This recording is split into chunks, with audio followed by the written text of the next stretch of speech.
Good evening, students. Today we will discuss about the extraction of metal. So, in that extraction of metal, we have seen in the last class the concentration of ore. So, this is the first step. We are concentrating the ore, means we are removing the impurities. That is called concentration of ore. So, in that we have seen many processes. In that, the last method is leaching. So leaching is a chemical process. It is a chemical process. Before we have discussed what are the methods that are physical process. So this leaching is a chemical process. So it is a chemical process. It is possible if the ore is soluble in a suitable solvent. So in this we will take a solvent in which that impurities or ore will be dissolved. So let us see leaching of. So first we will take ore plus along with ore impurities are there. So we have to remove these impurities. Our agenda is to remove these impurities. So we will pass any solvent, so which is suitable for this ore and impurities. So if you pass this solvent over this ore with containing impurities, so the ore is soluble. So in some ores this ore is soluble in the solvent, and then impurities will not soluble, so we can easily separate the impurities by filtration. So this is the process. And then so it is used for the alumina. So alumina is a aluminium. For aluminium we will use bauxite as the ore. So here bauxite is formula is Al2O3XH2O. So generally we will take 2H2O. So but I am representing like this, Al2O3XH2O is the bauxite. So from this ore we can separate aluminium metal. So here this process, leaching process, is used mainly for uh, extraction of aluminium from bauxite. So here aluminium ore is bauxite, and this bauxite contain impurities silica and iron oxides and titanium oxides. So these are impurities which are associated with the bauxite aluminium ore. So our aim is to remove these impurities. So we will make powdered ore. So we will make crushing of ore and we obtain powdered ore, and then we will dissolve in a suitable solvent. So here for this bauxite we will use suitable solvent is sodium hydroxide. So concentrated sodium hydroxide. So this concentrated sodium hydroxide added to the ore containing impurities. So then the alumina in the this bauxite will react with NaOH solvent.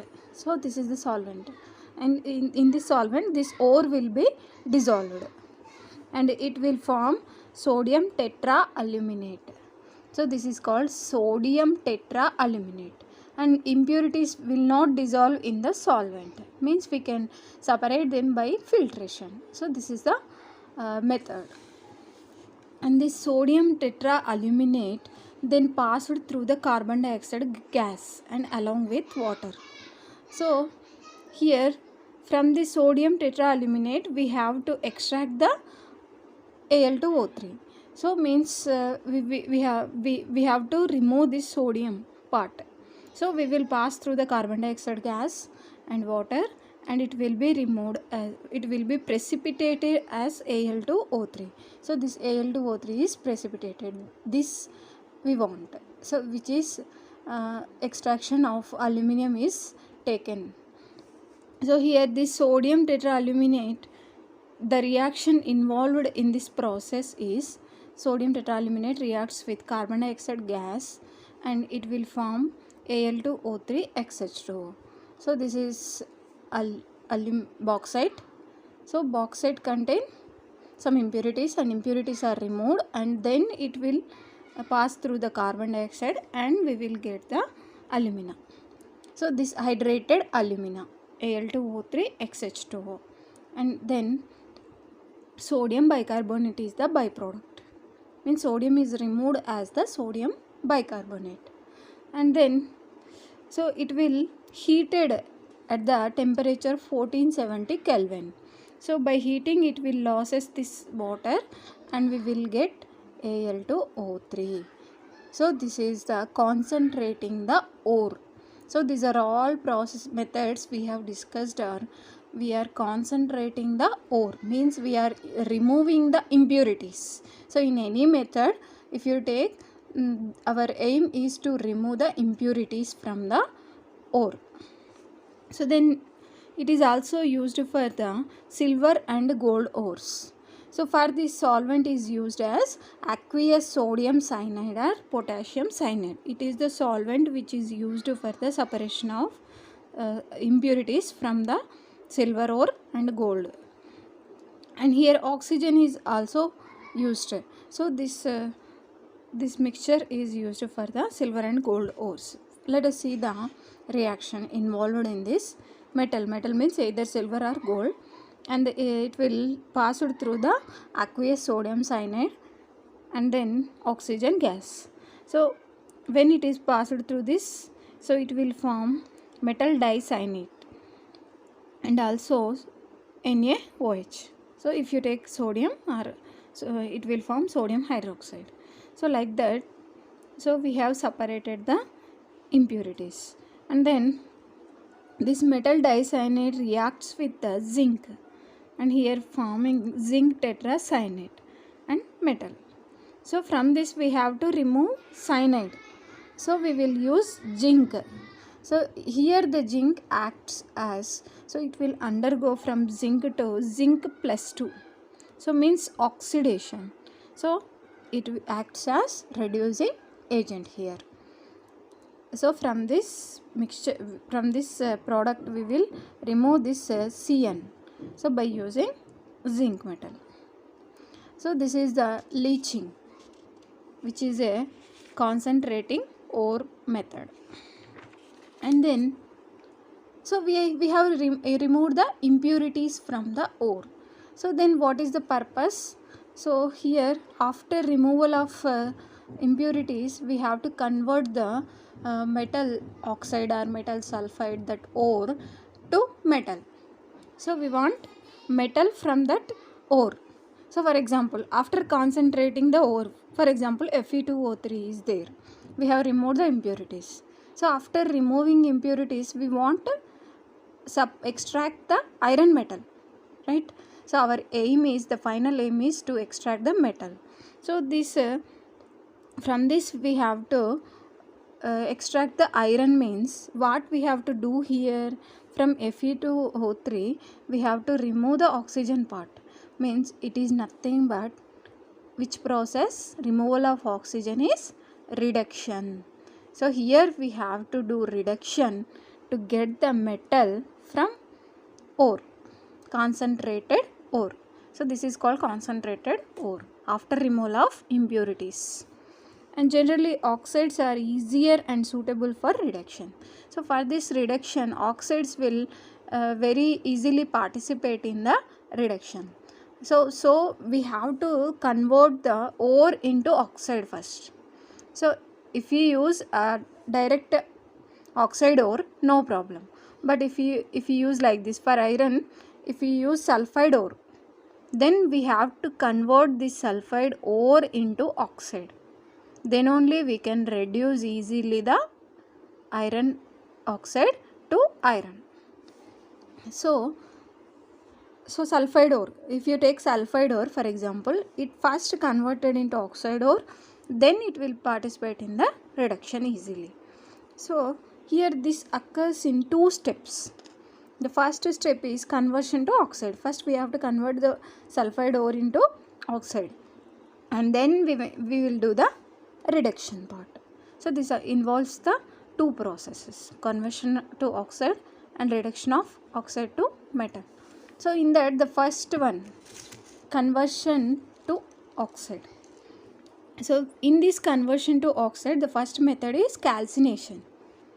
So calcination is a heating process, so in the absence of air. So this occurs in the absence of air. Heating occurs in the absence of air is called calcination. So here in heating, the volatile substance or volatile matter will be removed from the ore. So for example, Fe2O3 XH2. So if you heat this iron oxide ore, so it will remove this water. Heating removes this water content and it will convert it into oxide. So then if you use carbonate ore, so heating involves removal of carbon dioxide and it remains as oxide. So this is the conversion of this into oxide. So our aim is to conversion to oxide. So this is the carbonate and carbonate converted into oxide. So if you take hydroxides, so hydroxides will, when we heat hydroxides, it will remove water and it will form oxide. And if you use carbonate here, carbon dioxide will be removed and oxide will remain. And if you hydrated ore like this, so some water molecules are there, so then heating involves removal of water. So like this, so these things are removed and finally this converted into oxide ores. So this is the first step, conversion to oxide. So then the second step, so in the second method, conversion of ore to oxide, so involves, second method is roasting. The first method is calcination and the second method involves roasting. So roasting, calcination we have heated in the absence of air, and in roasting we will heat the ore in the presence of air. So that is the difference. So and in both two process we will maintain the temperature below the melting point. So if melting point is reached, then metal ore will be melted. So it will leads to so it is a problem. So that's why we will maintain temperature below the melting point. We will heat the ore into, so to convert it into oxide by using below melting point temperature. So this is the roasting process. Heating in the presence of air is called roasting, and roasting is generally used for the sulfide ores. Roasting is generally used for the sulfide ores, to convert sulfide ores into oxide ores. For example, zinc sulfide, when we heat in the presence of oxygen or air, so it will convert into zinc oxide. So by exhausting sulfur dioxide gas. So this is the conversion of ore into oxide. And then if ore contain iron oxide as impurity, so if there is a impurity of iron oxide is there in the ore, then it will be reacted with silica or silicon dioxide. So here this iron oxide is a basic oxide, it is a basic, and silica oxide is a acidic oxide. So it will be removed as like this silicates.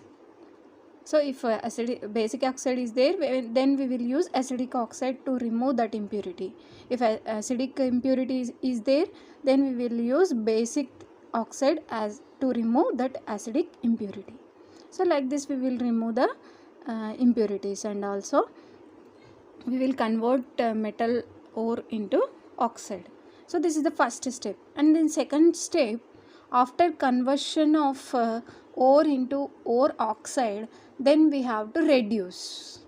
So reduction. So the second process is reduction of oxide to the metal. So generally for reduction we will use reducing agent. So here metal oxide, so we are converting ore into metal oxide, and then we will use reducing agent, and it will reduces this metal oxide to metal. So this is the process. So for example, here reducing agent generally used is carbon or carbon monoxide. So carbon when reacts with metal oxide, and it will reduce this metal oxide to metal. So here metal oxide is converting into metal. So this is reduction, and here carbon is converted into carbon monoxide. So that gas will be easily removed.